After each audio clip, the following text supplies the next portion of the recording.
Boa noite a todos, novamente, como o Luciano falou. Antes de começar, eu só gostaria de fazer uma breve recapitulação do que foi dito na igreja, mais ou menos, entender, mas quem está vendo aqui pela primeira vez hoje? Ô louco! Nossa, Sejam bem-vindos. Então, só para resumir o propósito da classe, a gente estudou o texto bíblico, para ter uma conversa. Um dos propósitos da classe também é, a cada classe a gente estudar uma ferramenta para entender melhor o texto bíblico.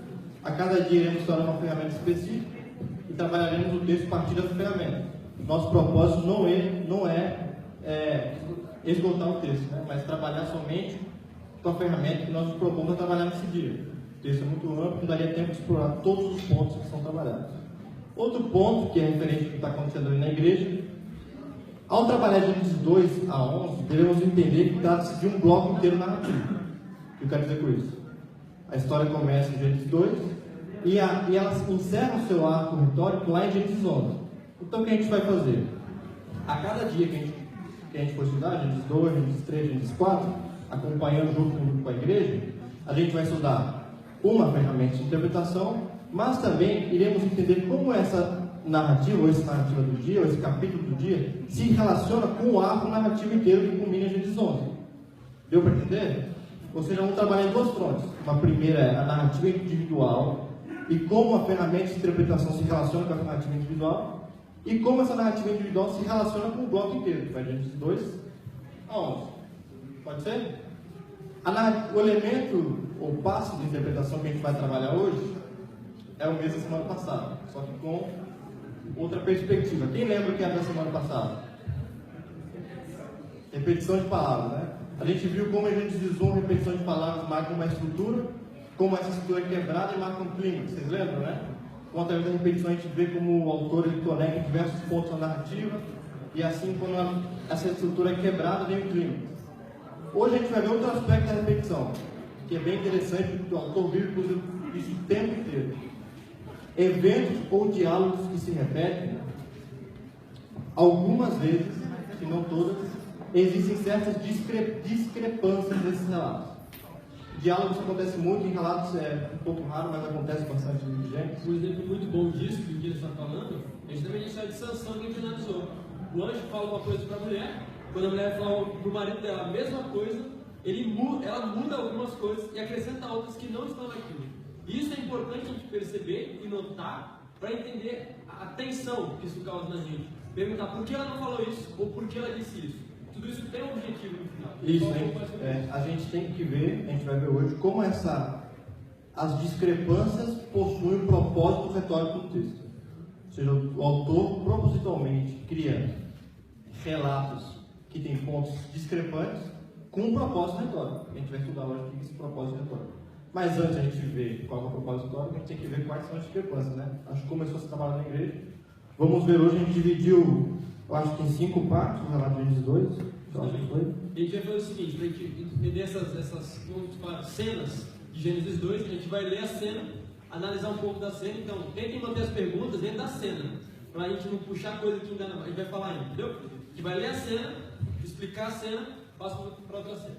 Vamos começar então com a primeira parte, que vai do verso 4 até o verso 9. Eu pedi para o João, nosso leitor oficial da VAR.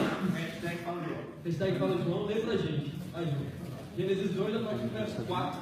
Abram suas Bíblias e prepare-se. Vamos lá. Verso 4 até o verso 9. Esta é a gênese dos céus e da terra, quando foram criados. Quando o Senhor Deus os criou, não havia ainda nenhuma planta do campo na terra, pois ainda nenhuma erva do campo havia brotado. Porque o Senhor Deus não fizera chover sobre a terra, e também não havia homem para lavar o solo. Mas uma neblina subia da terra e regava toda a superfície do solo. Então formou o Senhor Deus ao homem do pó da terra, e lhe soprou nas narinas o fôlego de vida, e o homem passou a ser alma vivente. E plantou o Senhor Deus no jardim no Éden, na direção do Oriente, e pôs nele o homem que havia formado.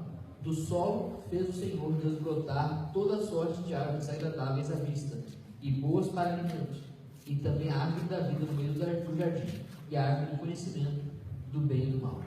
Muito bem. A primeira questão que vem na nossa cabeça é: Quais são as diferenças desse texto, desses versos, de Gênesis 1? Agora eu gostaria que vocês falassem. Quais são as diferenças que vocês percebem de Gênesis 1 para esse texto? Pode começar aqui e depois vamos para. Uma das diferenças é que na nossa tradução em português eles substituíram o nome de Deus por Senhor, mas o nome de Deus em Gênesis 2 ele é revelado, não é como Yahvé, Jeová, Yahweh, dependendo da maneira que a gente quer interpretar. Coisa que não aparece em Gênesis 1. Gênesis 1 só diz Deus. Em Gênesis 2 o nome de Deus já é revelado. Antes era geral, agora é uma coisa mais pessoal, né? Isso, Específico. Até mais íntimo, é Moisés chamar Deus pelo próprio nome. Lá no fundo. E está lá no fundo. Uma coisa que mostra aqui é que no capítulo 1 ele fala que vai criando todas as coisas e depois veio o homem. Nesse texto ele fala que não havia nada ainda, não havia brotado nada, não tinha nada ainda. Aí já Deus criou o homem e logo depois ele fez com que as coisas brotassem e caíram. Então até criar o homem ainda não tinha nada. Então o texto ele fala assim: até Deus criar o homem ainda não tinha nada brotado. Foi brotou depois que Deus criou o homem. É interessante justamente isso, como que as coisas acontecem em ordem inversa. No capítulo 1 é criado primeiro as ervas, depois os animais e por último o homem. Aqui não, o homem é feito primeiro, depois Deus faz as ervas. Por favor, Yuri.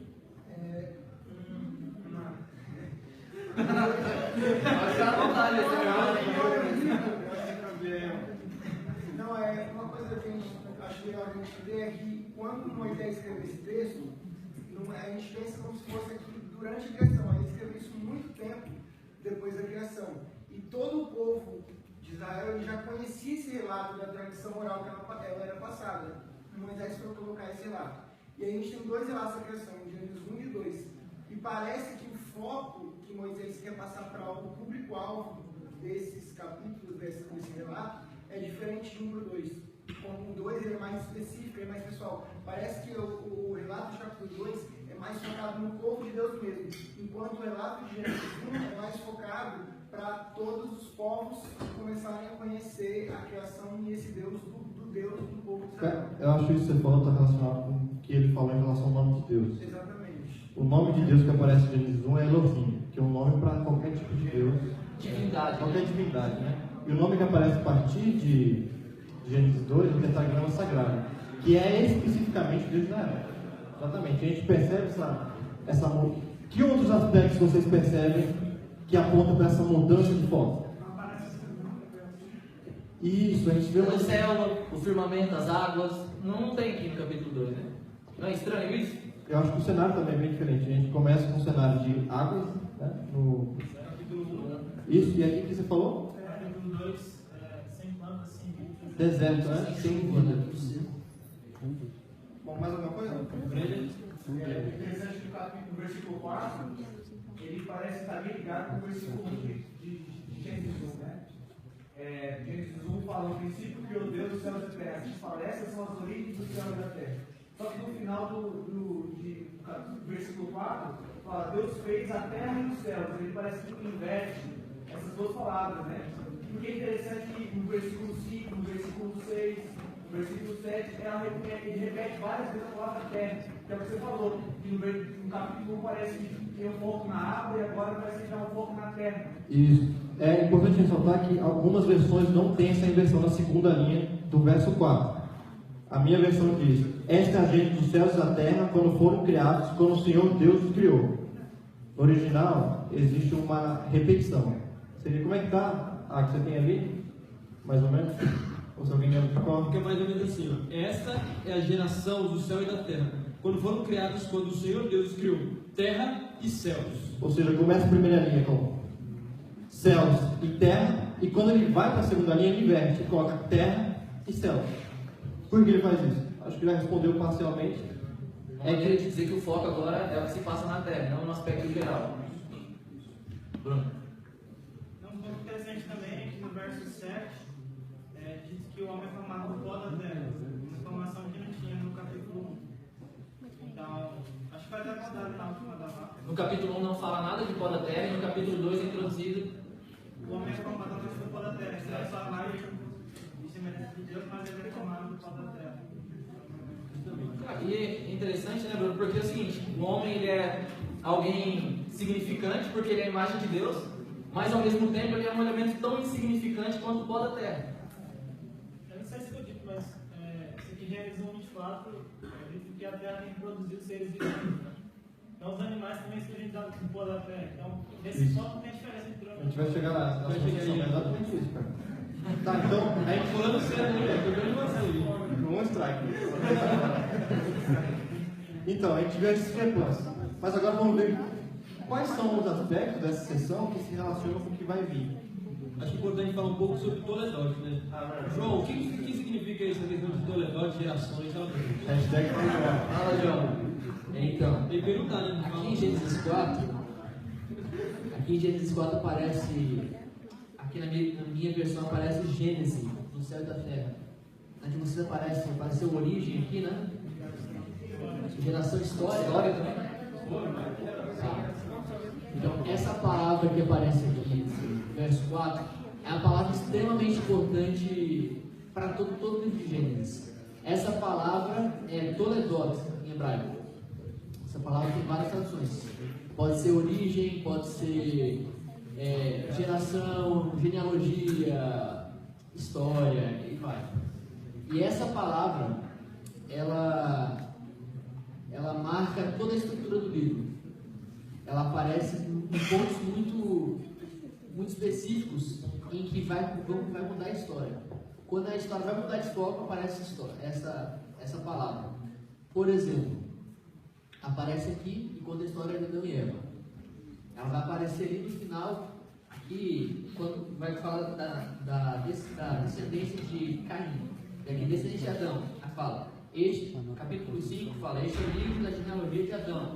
E aí vai, depois marca. E isso é interessante a questão que fala, essas gerações de Isaac e Jacó, que é filho dele, essa geração de Jacó e José, seu filho, essa geração da terra e Adão. Então, isso é muito interessante como a geração é de um, só que a história é sempre do filho. É sempre que aparece a marcação de geração, não é a história da terra que é contada, é a história de Adão. Quando aparece a de Adão, não é a história dele que é contada, é a história do filho dele.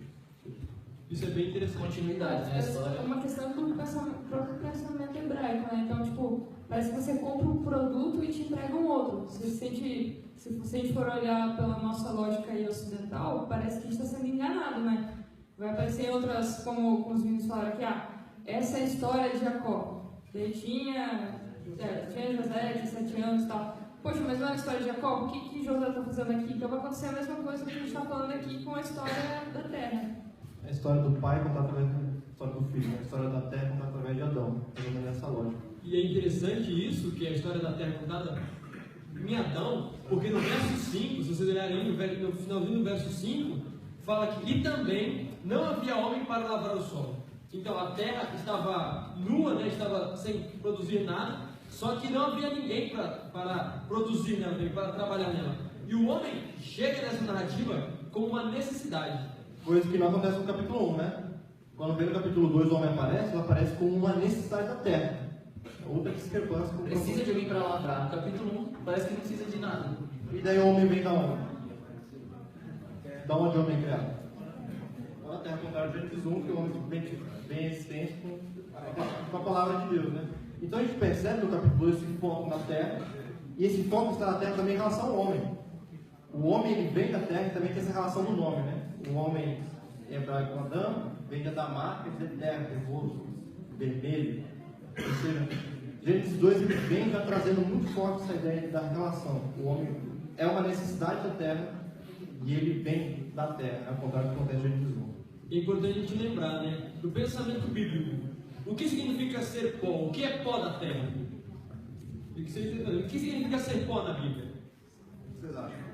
Ou também na pensamento de vocês, o que vocês acham que significa ser pó? Pode falar, ó, significância, ser nada. Justamente isso. O pensamento bíblico em Gênesis 2 cria que o homem, ele não é nada. É passageiro. Passageiro, pó se vai, né? Justamente, o homem, ele é nada. E é nisso que começa. Deus, ele pega o nada e forma um boneco. E nele coloca um fôlego de vida.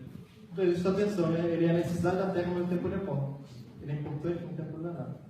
Sua atenção, tanto nesse capítulo como em relação ao capítulo anterior. Então a gente pode ir para a segunda sessão já, né? Do versículo 10 ao 17. Não sei se tem mais uma coisa que eu quero falar. Essa questão do homem holístico. Vamos falar sobre isso. Aqui, por favor. questão legal é a questão do Nefesh Hayah aqui. Fôlego de vida. O homem é pó, mas o homem também é Ruach, que quer dizer espírito. Então você tem o encontro do espírito com o pó da terra. Então a gente vê aí que a vida do homem, o homem só existe quando ele entra em contato com Deus. E vai ter outros textos bíblicos que vão tratar disso, que vai dizer assim que o sopro de Deus, a mesma palavra que é usada para o sopro de Deus, é usada também para o homem. Então, o homem só existe como ser religioso, a vida só existe no contato com o Criador. Muita gente pensa assim, poxa, mas eu acho que não vai entrar nessa questão, depois você vai tratar dela. Mas a vida só existe com o Criador. Sem Criador não existe vida. Isso também dá o sentido que o homem é uma coisa só, né? Esse espírito não tem nada a ver com uma alma etérea que se move por aí como um fantasma, mas é o fôlego de vida mesmo. Como se fosse uma lâmpada, a energia que dá vida à luz. E isso mostra que o homem é uma coisa só, um todo, inteiro. Ele pensa com a cabeça, mas ele também pensa com o estômago às vezes. Ele come com a boca, mas também às vezes ele... O homem é o lixo. O homem é uma coisa só. Então não tem, não tem problema dizer assim, olha, meu pai está triste. Porque eu sou uma coisa só. Eu não tenho uma alma, eu sou uma alma. Muito bem. Então, Interessante que estão falando aí, tem que pensar que se fala da quantas, né, quantas outras teorias aí que colocam o ser humano em conexão com a Terra, né?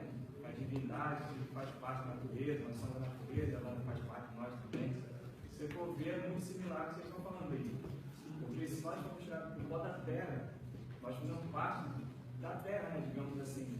Mas aí eles tiram a questão de Deus, né? Soberania divina. Como sendo o próprio Deus, sempre creio que não é assim. Na situação do Desejar das Gerações, fala que a natureza ela não é em prol dela mesma, ela é em prol do ser humano, e o ser humano é em prol da natureza. Assim como a árvore, né? Ela dá frutos para quem? Para nós. E nós cultivamos a árvore. Então, isso aí que falou sobre isso, né? O ser humano foi feito para a necessidade de cultivar a terra. Servir, e parece que cada coisa está servindo a outra, né? Ela nunca é um fim em si mesma. Então, toda a obra de criação de Deus, ela age, tipo, como se fosse um ciclo interminável de serviço um prol do outro. Vamos avançando tanto que a gente tem tempo. Tem muita coisa, mas... O próximo bloco, então, só lembrando que o homem é visto como uma necessidade, mas a terra também é a missão do homem, porque tem que cultivá-la. E visto também que agora começa uma nova sessão da Bíblia. Agora saímos apenas da criação e começamos a história da humanidade. Muito bem, vamos então para a segunda sessão, a partir do verso 10 até o verso 17. Luciano vai ler para a gente, por favor, no 10 ao 17 diz o seguinte: E saía um rio do Éden para regar o jardim, e dali se dividia, repartindo-se em 4 braços. O primeiro chama-se Pison, que é o que rodeia a terra de Havilá, onde há ouro. O ouro dessa terra é bom. Também se encontra lá o bidélio e a pedra de ônix. O segundo rio se chama Gion, e é o que circunda a terra de Cush. O nome do terceiro rio é Tigre, é o que corre pelo oriente da Síria, e o quarto é o Eufrates. E tomou, pois, o Senhor Deus ao homem, e o colocou no jardim do Éden para o cultivar e o guardar. E o Senhor Deus lhe deu esta ordem: de toda a árvore do jardim comerás livremente, mas da árvore do conhecimento do bem e do mal não comerás, porque no dia em que dela comeres, certamente morrerás. Muito bem. E aqui nós temos mais diferenças do capítulo 1. Eu queria perguntar de novo: quais são as diferenças que a gente, nessa sessão, que está diferente do capítulo 1? Tem de novo, talvez. Vai lá. Ele cita o nome de 4 rios, mas só dá a citação de 3. Por quê? Mais uma pergunta, né? Não, exatamente. Justamente. Luciano? Qual foi a pergunta que eu não entendi? Ele citou 4 rios, mas não deu a explicação de todos, menos do Eufrates. Ah, sim. Vamos chegar lá. Mas pode falar aqui. Os rios. Tá. A questão de território mesmo. Aqui tem 4 rios e tal. E é muito interessante que Deus ele cria toda a terra, mas ele planta um jardim e ele meio que dá a localização do jardim ali, geograficamente. Tem gente que vai dizer assim, não, mas a gente não sabe onde era porque acontece o dilúvio e tal. Mas existe sim uma marcação aí. E essa marcação é bem interessante que esses 4 rios eles se situam no Oriente Médio. Então você vai ter ali o sul da Arábia Saudita, você vai pegar o Golfo da Etiópia e você vai pegar toda aquela terra que foi prometida a Abraão. desde o Negev, lá no sul, até o Líbano, vai ser a terra que Deus prometeu a Abraão. Só que quem vai conquistar vai ser Salomão, que vai conquistar todo aquele território. E é interessante também que é a mesma localização que a gente vai ter na Nova Terra, né? Lá em Apocalipse. Então, ao contrário de Gênesis 1, a gente tem pela primeira vez algum tipo de localização geográfica, né? Gênesis 1 trabalha de uma maneira geral, e agora Gênesis 2 com um foco muito mais específico, trabalha especificamente sobre uma terra, e essa terra, como a Marco falou, localizada exatamente no Oriente Médio. Aí gera uma especificação novamente em relação ao jardim, né? A gente vai cada vez um foco cada vez menor. Tem uma pergunta detrás, não? Pode fazer. Aqui vem falando que no meio do jardim tem a árvore da vida, pegando o verso de Deus, no meio do jardim tem a árvore da vida. E sai do jardim 4 rios que regam todo o jardim. Então tem que a gente sabe que não, eu sou engenheiro, né? Engenheiro não, tudo já é. Quase lá, né? O rio correr tem que ter altitude.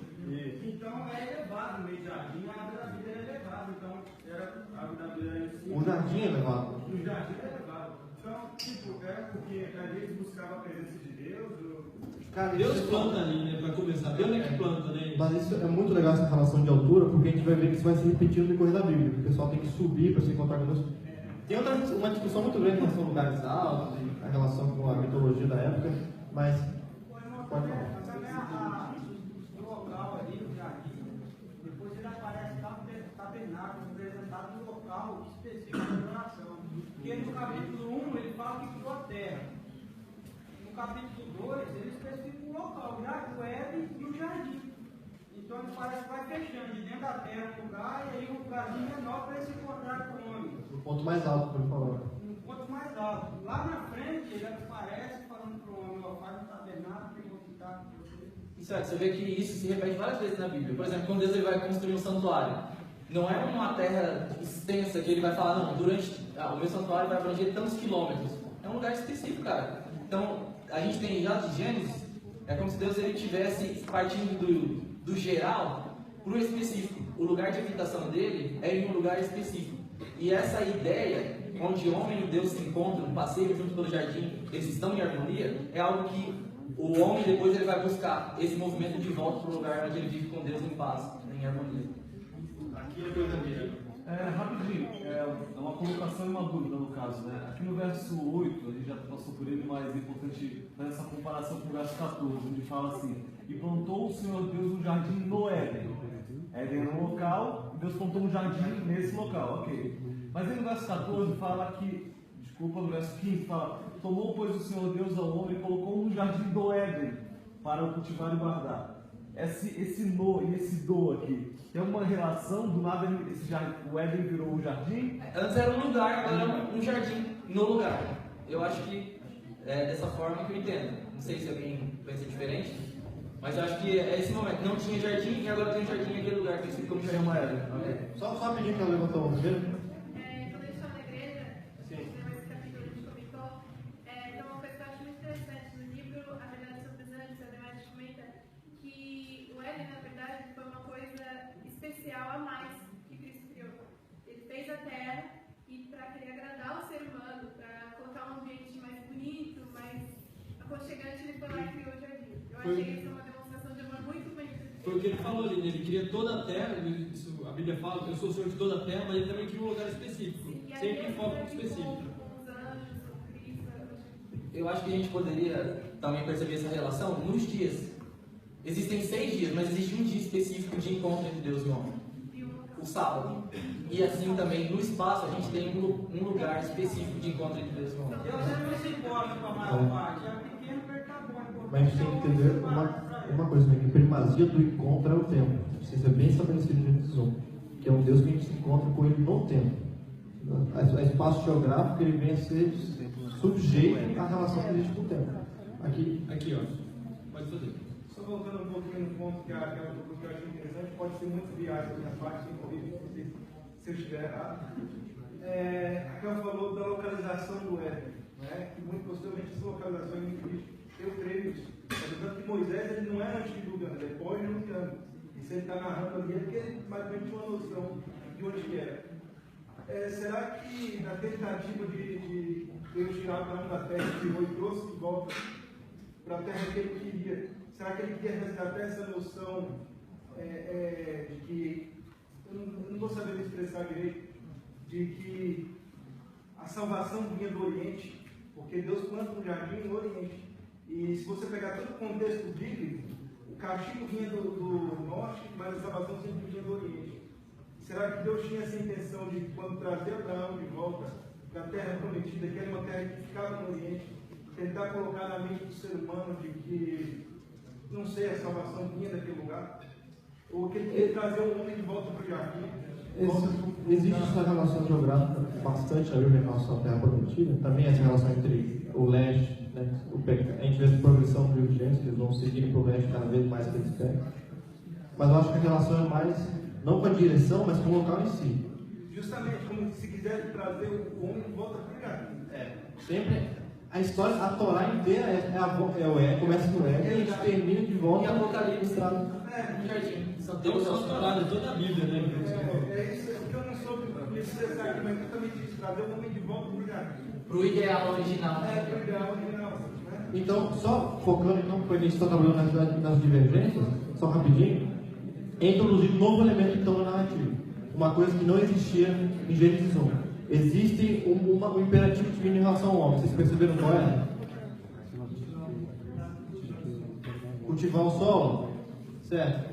O que mais? Acho que é importante falar disso antes de entrar nesse ponto. Cultivar o solo? Porque em Gênesis 1, Deus ele fala, façamos o homem na nossa imagem e na nossa semelhança. E essa imagem e semelhança é vista do domínio que ele tem. Só que no capítulo 2, essa imagem e semelhança ela é expressada melhor ainda quando Deus ele planta o jardim e o homem tem que cultivar o jardim.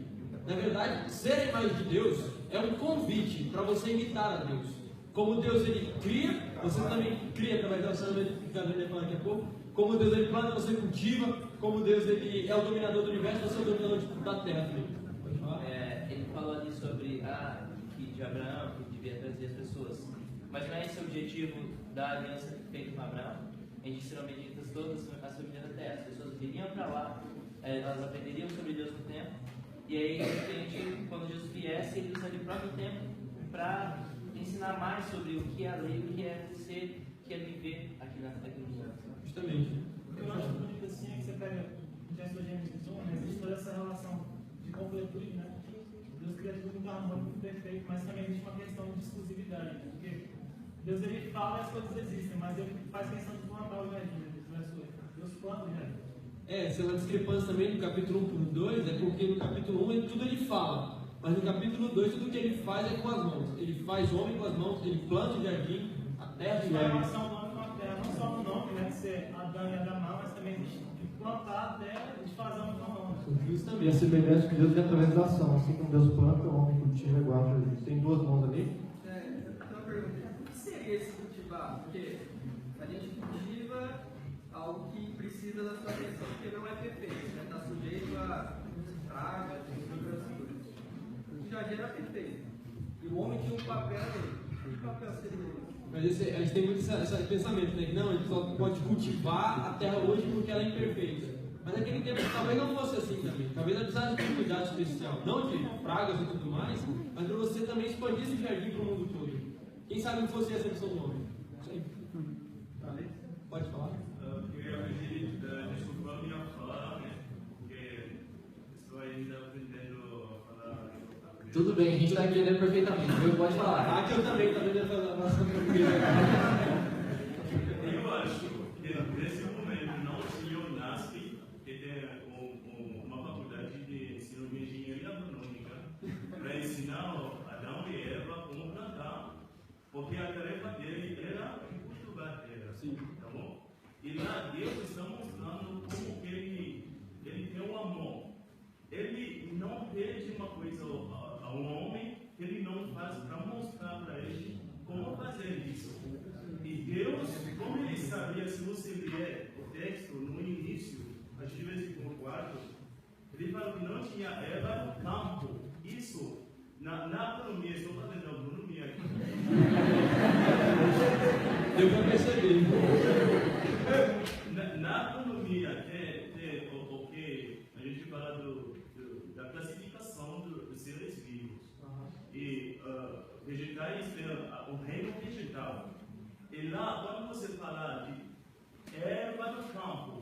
na verdade, se você ler no capítulo 1, ele falou que a terra vai produzir erva, e erva que tem a semente, para que o homem possa usar para plantar de novo.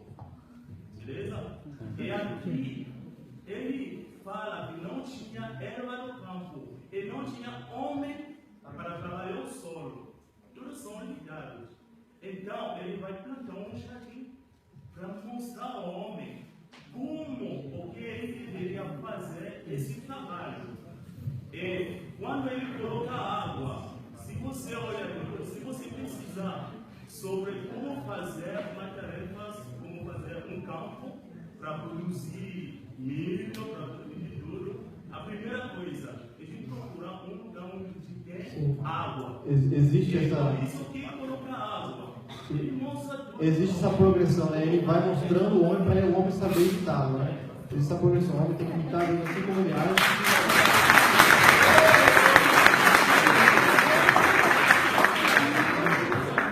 Muito bom a participação dos engenheiros aqui hoje, né? Parabéns.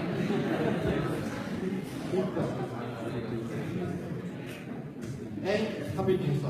É introduzido então um outro elemento, a gente vai passar para esse elemento já, que não existia em Gênesis 1. Introduzido ao jardim e é introduzido a uma árvore e uma ordem em relação a essa árvore. Vocês perceberam que isso não existe em Gênesis 1? Eu introduzi essa árvore do bem e do mal. E qual que é a ordem? Você podia ler, então, por favor, só para ficar claro na mente? E o Senhor Deus lhe deu esta ordem: de toda árvore do jardim comerás livremente, mas da árvore do conhecimento do bem e do mal não comerás, porque no dia em que dela comeres, certamente morrerás. Então, pela primeira vez, é introduzida uma ordem de caráter moral. Todas as ordens têm relação à imitação de Deus, que tem que ser explicar, e lá pela primeira vez vê essa nota dissonante de uma ordem moral com uma consequência estranha, que é a morte. É o que seria essa árvore? Acho que é uma das perguntas mais importantes e que a compreensão dela é muito importante porque vem a seguir, né? O que seria essa árvore? No capítulo 1 existe uma ordem quanto à alimentação, né? Mas ele fala: eu te dei toda a erva do campo, coma sem restrições. E agora aqui ele fala: de toda a árvore comerás, mas se da árvore do bem e do mal comer, certamente morrereis. Então tem uma ordem de comer, mas não comer, né? Como já foi mencionado antes, no capítulo 1 a gente tem uma ênfase muito forte no tempo, né? Dia, tarde, manhã, o sétimo dia, muito explicado. No segundo dia, parece essa ideia de cultivar a terra, do homem plantar, de Deus regar e tudo mais, parece a gente perde a noção de tempo.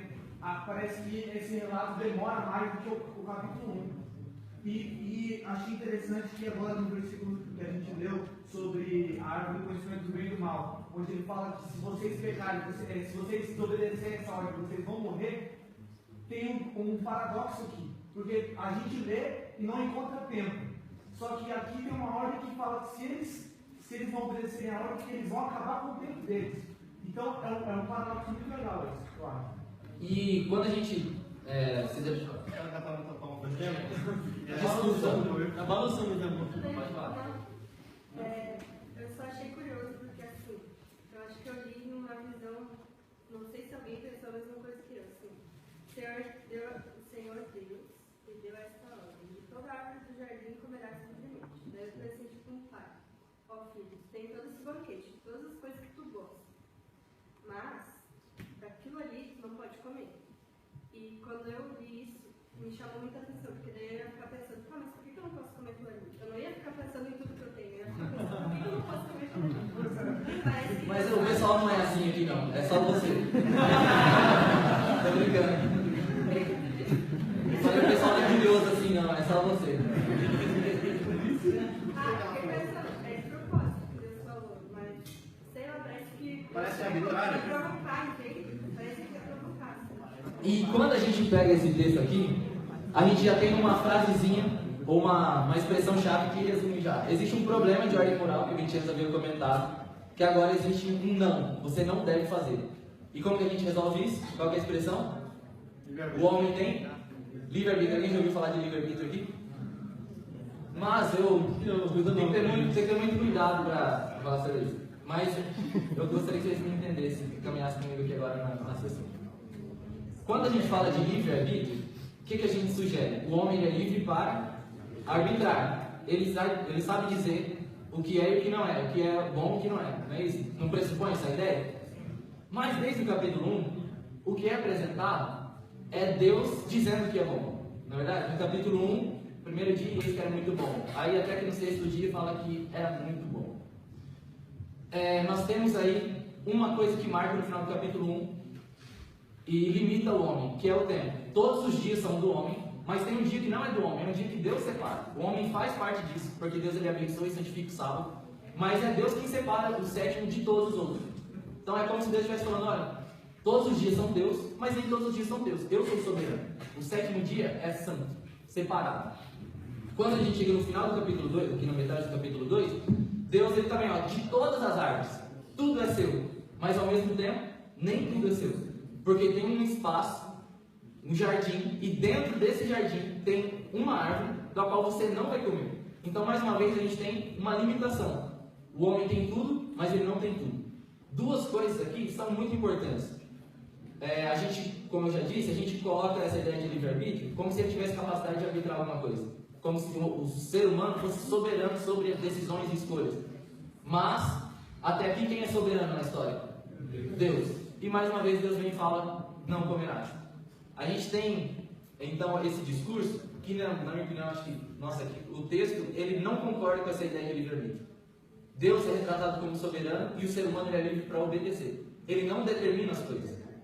E uma coisa que eu acho interessante é que até quando ele desobedece, a ligação com a palavra de Deus é tão forte que o que Deus diz também se cumpre. Porque Adão e Eva, no final da história, eles morrem. Então, se eles obedecem, eles têm vida, a existência continua. No capítulo 1, as coisas surgem pela palavra. E agora no capítulo 2, elas se mantêm pela palavra. E se eu não obedeço a Deus, não existe vida. E então, quando o homem desobedece, ele deixa de existir, porque não existe relação de vida longe do Criador. Então, ao invés de o homem ser pintado como alguém capaz de decidir, pelo contrário, é caracterizado um Deus que é capaz de decidir para o homem o caminho a seguir, e o homem agora é livre para obedecer e existir. É ele que estipula, o homem que só resta obedecer. Pode falar. Você é livre para escolher, aqui ó, vida ou morte, pode escolher à vontade. Mas se a gente pensar, não existe criatura longe do Criador. Não existe vida longe da pessoa que é a vida. Então, longe de Deus, longe do Criador, as coisas começam a morrer. Então eu não queria falar, porque depois a gente vai entrar nessas coisas. De dependência, né?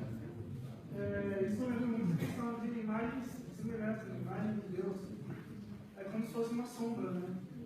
Então, se você tem uma luz, e essa luz ela é em cima de um objeto, ele cria a sombra embaixo dele. Mas só é importante a gente marcar que aqui, nesse ponto, não é estabelecido só, na minha opinião, uma questão de semelhança, mas uma questão de diferença. Até então, o homem é mais de semelhança. E tudo que ele está fazendo, a questão de cultivar o jardim, é repetindo o que Deus estava fazendo. Mas agora não, existe algo que o homem não imita Deus a fazer. Você percebe essa diferença? Está marcando, eu sou o Criador e você é criatura. Tem uma coisa também, isso acontece muito no nível da palavra, né? Nós não temos livre-arbítrio, porque o que é arbítrio, né? É escolher aquilo que é certo e errado. Isso o homem não pode fazer, ele só pode escolher. O homem ele tem livre poder de escolha. É isso que eu entendo. É só uma questão de termos mesmo. Tem muitas mãos aí, tem aqui, pode começar e depois vão para cá. Mas o ponto que eu acho que está colocando aqui é interessante, essa ideia de imagem e semelhança, porque a ideia de livre-arbítrio, geralmente, que a gente coloca, a ideia, como vocês estão falando, de que o ser humano é soberano básico. Você tem uma ideia de independência. Por outro lado, quando a gente vê que a perfeição, o ser humano criado perfeito é o ser humano criado em imagem e semelhança de Deus. E a ideia de sombra é justamente essa. Não existe sombra sem existir o outro objeto. Relação de dependência. O objeto sai, a sombra sai. Então, tipo, o ser humano perfeito é o ser humano dependente. Não é isso que aqui foi falado no passado, mas a questão da condição para existir é obedecer. Quando Deus fala, você obedece sem existir, mas obedece. E mesmo quando já existe, para quando continuar existindo, ele obedecer. Então, Deus põe ali no teste. Você, se quiser, ele quando existir, você obedece. Se você quiser desobedecer é essa, é morte. Mas você escolhe, para existir tem que obedecer. interessante demais, porque Deus primeiro ele dá a bênção, você está na bênção já, ele fala, agora para você continuar recebendo essa bênção, você tem que me obedecer então. Isso acontece com Israel também, eles religiosos, o povo também. Uma criação perfeita e harmoniosa. Qualquer coisa que quebra essa harmonia não tem direito à vida, não tem direito à existência. Quando Jesus está no deserto, primeira tentação, transformar a pedra em pão, e qual a resposta de Jesus? Não só de pão, mas de toda a palavra que sai da boca de Deus. A primeira coisa que ele rebate da ideia de Satanás é de que o homem ele existe por causa da palavra de Deus. A vida está relacionada com isso. O próprio Paulo, quando vai escrever as suas cartas no Novo Testamento, ele fala, ele lembra em Romanos, em Coríntios, ele vai dizer assim, antigamente vocês eram escravos do pecado, agora vocês são escravos de Cristo. Eu acho forte essa palavra escravidão, mas é mais ou menos isso que Paulo quer dizer. Uma hora você obedecia o pecado, agora você não obedece mais. Agora você obedece a Cristo. E obedecer é seguir o que ele está mandando fazer. Então existe... a direita que você tem que ir. Então, existe essa característica de soberania de Deus. Ele define o que é certo, ele diz para continuar existindo, você tem que aceitar as minhas definições daquilo que é bom. E o que é muito interessante que acontece em seguida no versículo 18. Tudo é bom, ele define o que é bom sempre. Ele estipula o homem tem que seguir aquilo que é bom, e aí introduz algo diferente. Disse mais o Senhor Deus: não é bom que o homem esteja só. Fague o conciliador e que ele seja Deus. Mais uma vez, Deus está definindo algo. Ele fez várias vezes definindo que era bom, e agora ele define mais uma vez: isso não é bom. E entender essa parte agora. Isso, e isso é surpresa, porque isso não aconteceu. Deus fala que uma coisa não é boa. Então a gente se lembra do que acontece no capítulo 1, em relação à discrepância, só acelerando um pouco. O homem e a mulher, lembra que são criados simultaneamente? São criados simultaneamente com a mesma menção, o mesmo objetivo. O homem surge no capítulo 2 sozinho. A mulher não aparece. Vem a ordem, vem tudo. E a mulher, é mencionada a mulher exatamente aqui. Logo após a ordem de obedecer, de aceitar aquilo que é bom. E aí então vem ele dizendo não é bom em relação à falta da mulher. Isso, existe simultaneidade. Mas no texto não acontece no capítulo 2. A mulher só vai aparecer. Existe uma tensão. O leitor ele percebe a discrepância e fala, ué, cadê a mulher? Que não está aparecendo. E é interessante esse texto porque o versículo 2 ele fala, né? Então o Senhor falou, Deus declarou, não é bom que o homem seja só. Mas ele declara isso e ele leva o homem para ver todos os animais. Ele mostra todos os animais para o homem, mostra que todos eles são vencedores. Para que o homem perceba, poxa, todos os animais têm uma mulher. Por que eu não tenho? E o que isso gera então? Através da fala de Deus. O que ele quer fazer de novo? Deus entrega a mulher direto para ele para que ele perceba que ele entenda que nem tudo ali estava perfeito, certinho, para que ele possa. Cara, estou muito empolgado porque, cara, esse sou eu, cara. Porque eu acho muito legal, porque ele diz aqui, ele estipula no versículo anterior que ele tem que obedecer. Aí ele diz o que não é bom e ele faz o homem perceber que aquilo que ele diz que não é bom. E só você tem que continuar obedecendo porque eu sei o que é bom e o que não é bom. Tipo, ele chama o homem para concordar com Deus. Então, tipo, por mais que seja um caráter soberano, imposto em cima para baixo, Deus ele chama o homem para concordar com Deus. Cara, isso é muito bonito. Porque não é só algo imposto, mas é algo de concordância. E o homem que ele raciocinar isso. Perfeito, ele leva um raciocinado. A fazer ele perceber que aquilo que Deus estipula, aquilo que ele faz, é de fato bom. E é de fato, ele é segurando porque ele merece. Eu acho que esse é um tema que acaba sendo o principal de nós dois, essa questão que envolve o livre-arbítrio, a soberania de Deus, porque Deus falou algo muito importante aqui, que a gente tem essa ideia errada de livre-arbítrio, e que Gênesis traz, no Gênesis 2 a gente traz uma ideia totalmente diferente. Diz que está falando da soberania de Deus e que ele mostra, mas ainda assim a gente tende a ter uma ideia errada de querer criar uma definição exata das coisas, e a gente acha que o livre-arbítrio é um negócio totalmente nosso, não tem soberania de Deus. E é isso que Satanás faz exatamente no próximo capítulo. Ele chega para a mulher e fala, não, Deus falou que você não vai morrer, isso aqui não é bom, você não vai morrer. Mas na verdade Deus sabe que se você conhecer, você vai se tornar como ele. Então quando a gente deixa de entender o nosso papel como liberdade dessa escolha, de que Deus sabe o que é bom, e que eu tenho a liberdade de escolher, mas eu tenho que seguir baseado no que ele disse, aí eu caio no caminho totalmente errado. Eu acho sensacional como é que o texto faz isso, porque ele cria essa tensão com a discrepância. O leitor ele vai percebendo essa falta da mulher, essa falta da mulher então apresentada no momento chave da narrativa, como diz. E o leitor fica com essa atenção. Pô, não é bom que ele seja só. Aí vem, disse Deus, no versículo 10, perdão. Havendo, pois, o Senhor Deus formado da terra, ele formou Adão da terra, e quem a gente espera agora, já que ele anunciou que a mulher tem que vir? Quem a gente espera? A gente espera, obviamente, a mulher. Aí vem a narrativa que são dos animais. Que vem da terra também. Que vem da terra. Então, não tem tempo de entrar nesse assunto, mas eu quero focar como é que ele cria essa atenção para o leitor. O leitor espera a criação da mulher anunciada. Aí então, vem a criação da mulher, pode falar. A questão do livre-arbítrio,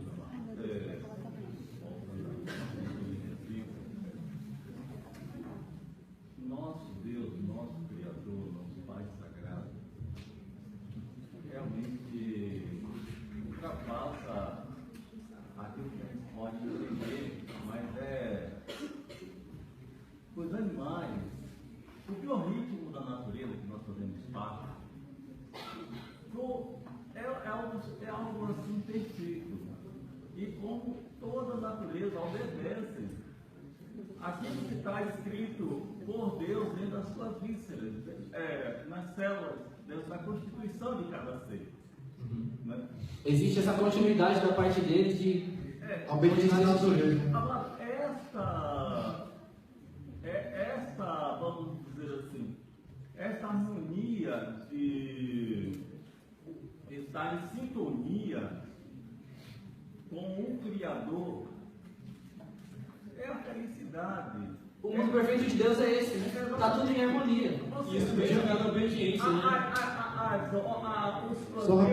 Os planetas em suas órbitas, se eles saírem dessa simetria, tudo existe perante a obediência perante Deus. Ele vai se despedaçar no espaço, ele vai se bater com outros.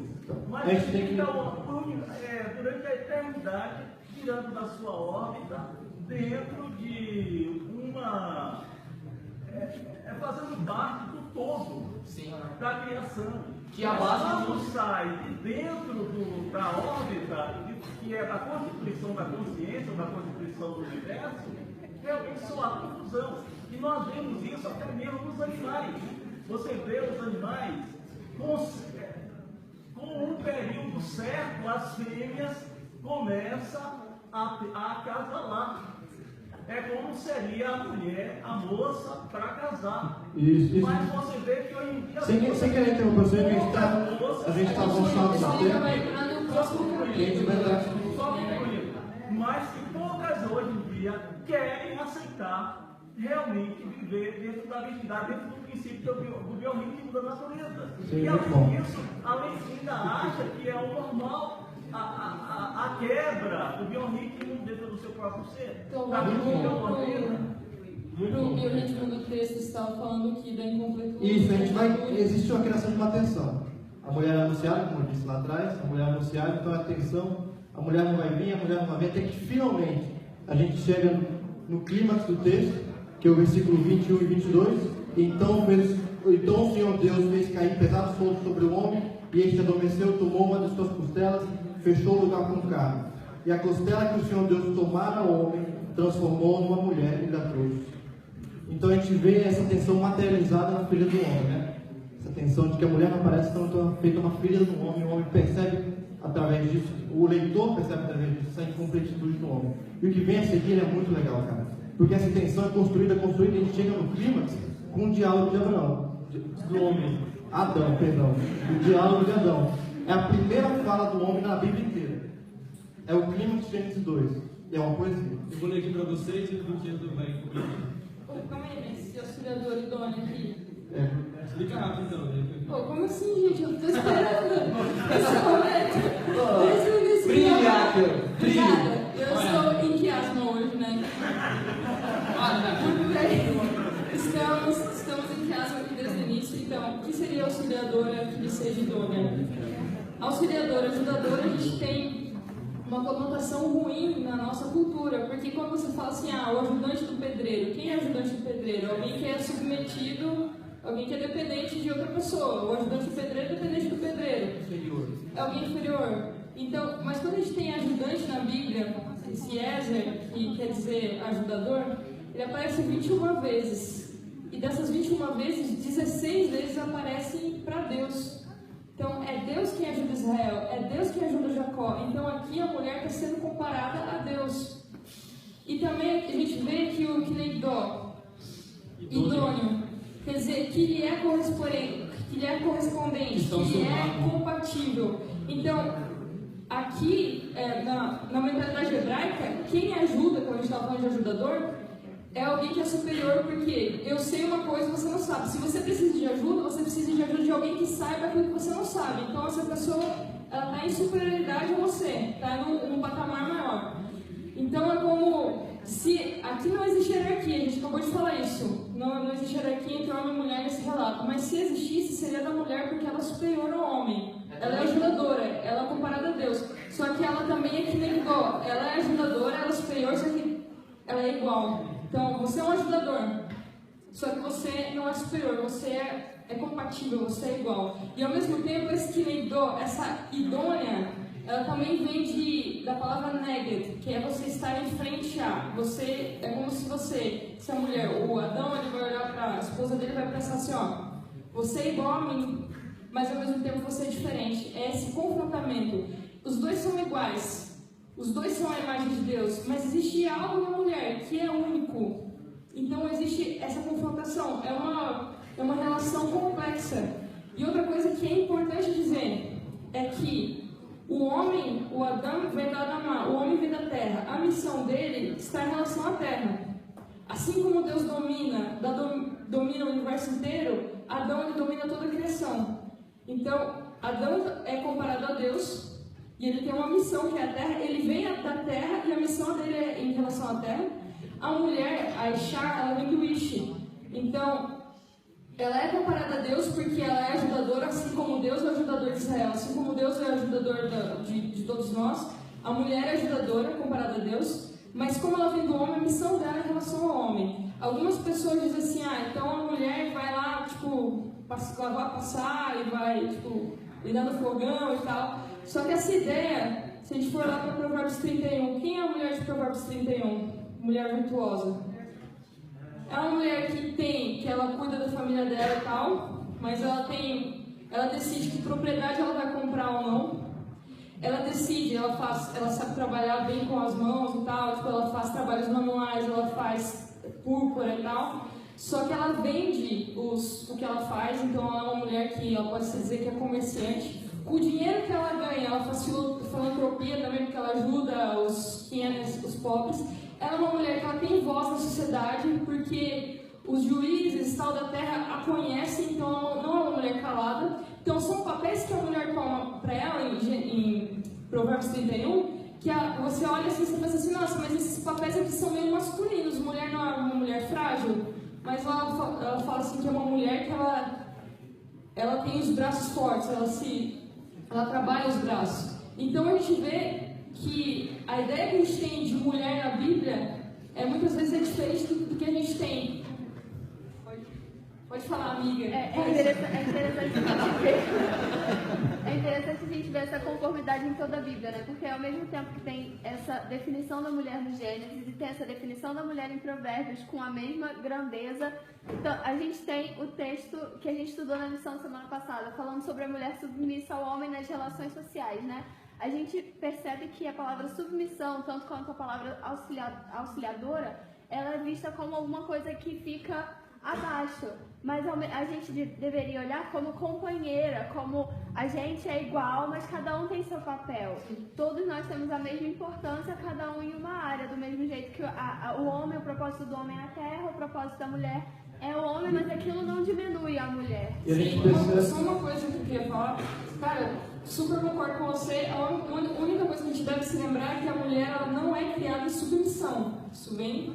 A mulher é criada em missão. Mas sim, eles são iguais, mas são diferentes. Existe algo que é diferente. A missão da mulher é diferente da do homem. Em Gênesis 3 vamos ter um desenrolar maior dessa questão da mulher. Então, a gente percebe que essa ideia de completude, eu vi muita mão levantada, mas a gente tem que terminar a história. Então, caminhando para o fim, a gente percebe exatamente essa ideia de completude no poema de Abraão. Abraão de novo. Adão. Abraão, filho de Adão. Gerações. Então, para concluir, a gente vai ler esse poema. Eu vou dar uma breve explicação. Aqui diz assim, então, verso 22. Disse o homem: esta afinal é osso dos meus ossos e carne da minha carne. Chamar-se-á varoa, porquanto do varão foi tomado. Acontece um negócio muito legal que, infelizmente, na tradução foi perdida. Eu falei isso um pouco no feminino. A poesia começa com esta. Só que no hebraico ela também termina com esta. Então ficaria assim: esta afinal é osso dos meus ossos e carne da minha carne. Chamar-se a varoa, porquanto do varão foi tomada esta. O texto termina assim. Isso é uma construção na poesia hebraica chamada de estrutura envelope, incluso, enquadramento. Começa com a mesma coisa, termina com a mesma coisa. Começa com esta e termina com esta. E o que é muito legal é que o que isso faz? Faz a gente ver o que está no meio, Ossos dos meus ossos e carne da minha carne. Ou seja, o que o autor do poema está querendo dizer? Que é ela, certa tudo que ele é. Os ossos dos meus ossos e carne da minha carne. Ou seja, essa ideia de completude está lá no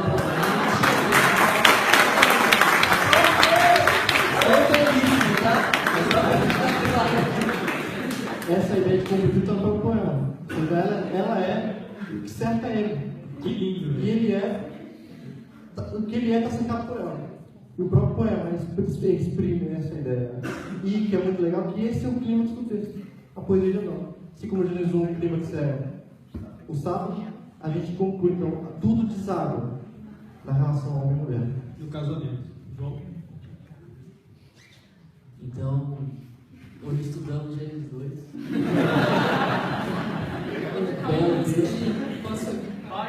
Um lindo texto.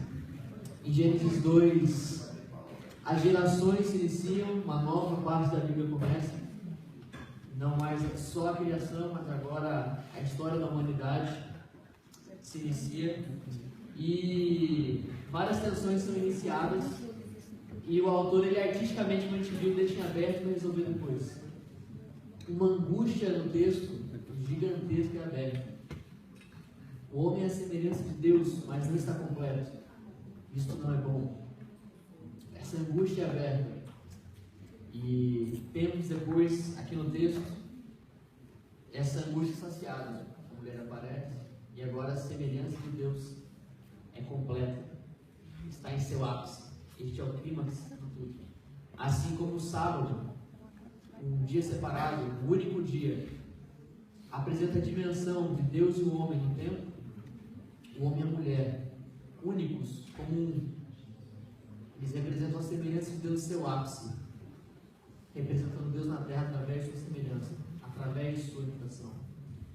Uma frase muito inovadora do texto aparece: e disse o homem, em comparação a Gênesis 1, e disse o homem, porque agora o homem, a semelhança de Deus, imitando a Deus, ele irá governar a terra, irá dominar, cultivar a terra. E tudo isso nos traz a memória de como era antes. A perfeição, a humanidade em harmonia representava Deus. E tudo isso parece estar muito longe da gente. Tudo isso é muito distante. Nós não sentimos representando a Deus e nem estamos em harmonia. Mas que a memória desse texto, a memória da nossa origem, possa clarificar a nossa própria existência. E que a origem, a nossa origem, clarifique a nossa missão, que é restaurar a imagem de Deus na terra. Amém. Vamos orar.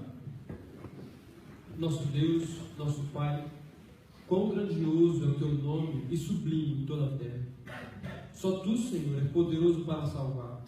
Tu és nosso Criador, somos feituras de Tuas mãos. Quem somos nós para que nos comparemos com a Tua grandeza? Nossa vida é como uma sombra, um sopro que logo se esvai. Mas em Ti o homem pode descansar e pode encontrar alívio, Pois tu que cria é o mesmo que recria, e que nos últimos dias do pó recriará os seus filhos.